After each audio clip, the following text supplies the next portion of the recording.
Today had a bit of everything from tires exploding, great saves, and a whole lot of not pulling. Oof. No, not pulling through. Still no. Sorry, bud. It's just not gonna happen. Pull, bud. I got one up. Hey, welcome back to Drewster Racing. Today we are back at the NOCO Criterium. Last time we did this course a few weeks back, we went in the clockwise direction. Today we're going counterclockwise, so still that same technical course, just a different direction. And what we learned in the first race at NOCO was, with this being a technical course, tail gunning is not an effective strategy. So my strategy going into this race was to make sure gaps did not open up. So I got a great spot on the starting line. And yeah, throughout this race, I just do my best to stay near the front and not tail gun. So we're going to skip ahead a couple laps, and already the pace is being pushed. The group's starting to thin out. And we have one primal rider up the road, and that's my teammate Nick. And since, again, Nick's up the road, there's really no reason to do any work. But you can see if you look to the front, guys are really putting in a major dig. And we've got a couple of primal riders in this group. So what we'll end up doing is moving to the front on this straightaway so we can get organized. Get to the front. Of course, we're not going to chase our teammate. Rule number one that we will not break. We will not chase our teammates. But we're going to move guys to the front here. Pretend to control the front of the group, but then slowly just kind of start to chill. And we're blocking for Nick, hoping to open up that gap a little bit, see what he can do.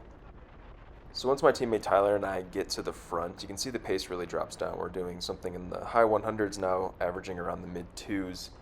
And Nick is off the front, and hopefully he's doing between like 350 and 400 watts, trying to open that gap up a bit. And this was a strategy that I think proved to be pretty effective in the last race, the Pueblo Criterium. We allowed Alex to get a huge gap by playing these games in the front and just kind of slowing the pack down. So Tyler and I are able to slow the group down just for a few seconds here, and then you'll see another rider launch an attack off to the right, rider 127. And then as soon as he does that, Tyler is going to put down the power to try to match that and jump on his wheel. And then, of course, I'll hop on Tyler's wheel after this chicane and then just let this chaser do all the work. Tyler's going to sit in as well. And if he wants to catch Nick, that's great, but he's going to have to do that all on his own while the primal guys are just kind of sitting in and waiting for that next attack to launch if they do catch our teammate. So moving ahead a little further in the race, there's one solo rider off the front, and he's getting a pretty decent gap. He's actually ahead of the motorcycle. And we've got a few teammates in this main group, and I want to try to put in a little bit of a dig to close that gap and hope some of my teammates hop on my wheel, and then we can kind of thin out this main group as well. So I make my way to the front and then put down a little bit of power and make an effort to close that gap a little bit. Moving ahead slightly, I'm still chasing, putting in a bit of a dig, and then as soon as I catch up to this rider, get pretty close, we've got a counter attack here with my teammate Tyler, and he's gonna put in a huge effort, pass that rider off the front, and then he's gonna force a few of these other stronger riders in this group to chase him down. So we're gonna make our way through the chicane, and then yeah, those two riders that are off in front of my teammate Chris are forced to put in a chase, and then Chris gets to sit pretty and just hang in their draft while those guys are doing 400 or 500 watts chasing down Tyler.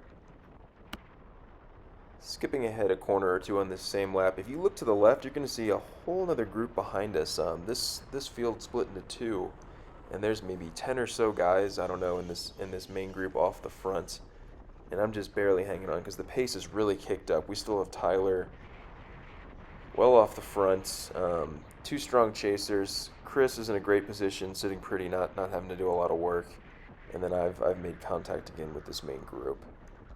And this is a major benefit of having a strong team. So again, with Tyler off the front, Chris and I, we're just going to hang out in this main group, force all these other riders to do a ton of work. So if they do eventually catch Tyler, one of us can counter. So you can see here, Tyler is eventually caught, and then as Tyler is absorbed back into the main group, my teammate Nick is going to move to the front and then push the pace. Because now that we've kind of all gotten back together, these chasers, they're going to want the pace to really ramp down. They want to take maybe 30 seconds or a minute to relax because they've been really pushing for the last full lap. But Nick's not going to let them do that, so he's driving the pace going into the chicane, making things very difficult for the chasers. Skipping ahead to about 14K to go, I find myself going against my plan here, and I'm tail gunning. But the pace is starting to slow down. Guys are grabbing their water bottles, taking a sip, trying to rest up. So I take advantage of that slowdown just to move up a few spots. Again, with this being a technical course, I don't want to be caught in the back and be a victim of any of these gaps that might open up. So I'm able to make up a few spots here, and I'm behind my teammate Tyler here, and just in a great position if things start to pick up again. And we've got a good showing of Primal guys right now in this main group, with it looks like Chris at the front of this group here, putting in a bit of a dig here, and he's getting a gap that's growing. No one's really organized behind him trying to chase, and that gap continues to grow. So we're at 13K to go. Chris is off the front. His gap is continuing to grow, and I really love my positioning right here. I've got about 6 riders in front of me, teammate well off the front, and I can just sit in. I'm not tail gunning, so I'm following my strategy. If anything were to happen, I'm in the position where, not a ton of gaps are going to open up where I'm stuck in the back. And watch the rider in P2 in this group in the floral jersey. His back tire, boom, just explodes. Unfortunately, he goes down. We've got my teammate Nick here going into the gravel, able to keep it upright, but he did drop a chain, unfortunately, so his day is essentially done. And we've got Tyler putting in a dig to catch the group off the front. And like I said, fortunately with the positioning that I was in, I'm able to hop back into this group. Had I have been tail gunning, my day is most likely over, just because a ton of gaps opened up with that mess that happened into that corner. But yeah, great positioning here for me, so I'm able to jump back in, and my day's still going. Alright, so I'm back with the main group, and I have a decision to make. There are 2 riders off the front. One of those riders is my teammate. As much as I'd really like to be in that main group, it doesn't make any sense for me to chase. Like, this guy goes, but I don't know if he's got the strength to bridge the gap. I don't really want to join in and end up towing, 5, 6 other guys into the front, and then, my teammate is no longer in a break. I don't want to ruin that for him.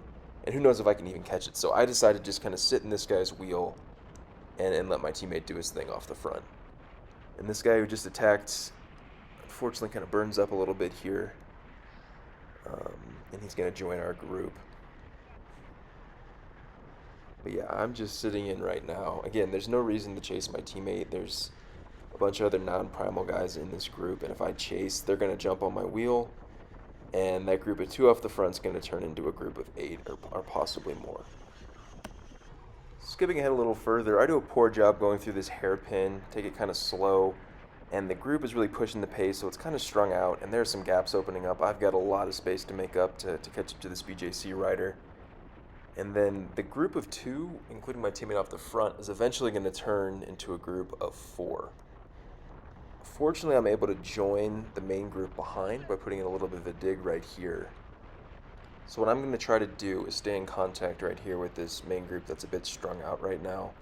Wait for our pace to slow. I'm going to sit in and just let that group of 4 off the front do their thing. We've got a teammate represented, so if they stay off the front, we've got a pretty good shot at a podium. If not, and we catch them, I'm going to be very fresh and probably feeling pretty good to put in an effort at the end and maybe contend for a sprint. Alright, so skipping ahead to 4 laps remaining, and if you look ahead of this rider in front of me and you see 4 riders come into frame, that is the lead group, and I still have my teammate Chris represented in that group. So right now looking pretty good for a podium.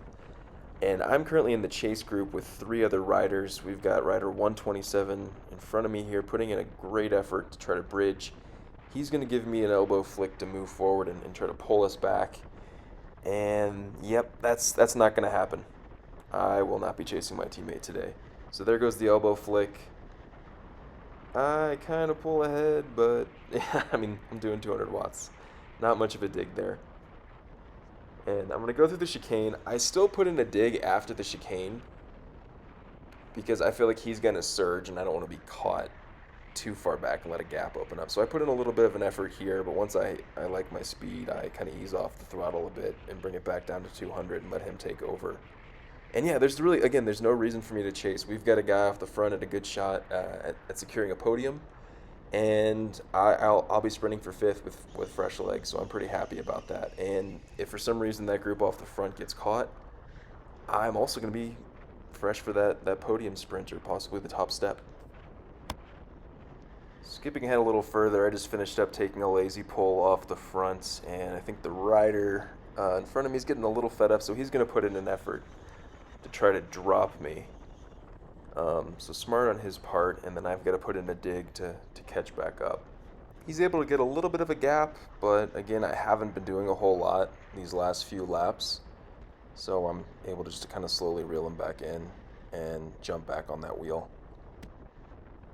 And skipping ahead, yep, poor rider 127 is still pulling. I'm not doing a damn thing, just sitting in the wheel. We're going to turn this corner. He looks back a couple times, clearly pretty frustrated. I don't blame him. I know I would be, but I still have got that rider up. He's going to ask me to pull through, and I just tell him, sorry, bud, I got a rider up. Come on, bud. I got one up. All right, moving ahead to the last lap, and you guessed it, rider 127 still pulling. Visibly frustrated. He's going to continue to look back, hoping for a pull, give me the elbow flick. I move forward a little, and then I'm like, yeah, no, it's not going to happen. So, sorry about that. He's going to slide ahead, and yep, I'm going to sit on that wheel again. I do decide to take a short pull a little bit later in this lap. There are a few riders behind us, and I don't want them to catch up. So I'm going to pull for a couple hundred meters here, and then really just kind of wait for him to attack, because I'm feeling fairly confident in my sprint. I've been sitting in the last 2-3 laps. This other rider's been, I mean, he's been pulling for, I don't know, 2 to 4 laps. I can't remember what it was. So I'm guessing he's pretty gas. So I'm looking out the corner of my eye. I see him ramp up his sprint. I start to ramp up mine. We hit 1200 watts, which is great for me, at least at the time. And yeah, he just burns out a little early. Those pulls got to him. I'm able to hold it. And yeah, that's 5th place for me. We've got a teammate on the podium. Chris did a great job, was able to secure 3rd. And overall successful day for the Primal Audi Denver team. Extremely sorry, Rider 127, that was all business with the teammate off the front. Hopefully we get a chance to race together again, and I will be sure to pull next time. Thanks for watching, everyone. Please be sure to like and subscribe. That really helps the channel. I'll be releasing some more race videos before the 2023 season, as well as a few bike features, including my first race bike, my race bike from last year, and then my new race bike for the 2023 season. So if that sounds interesting, hit the subscribe button, and I will see you on the next one. Later.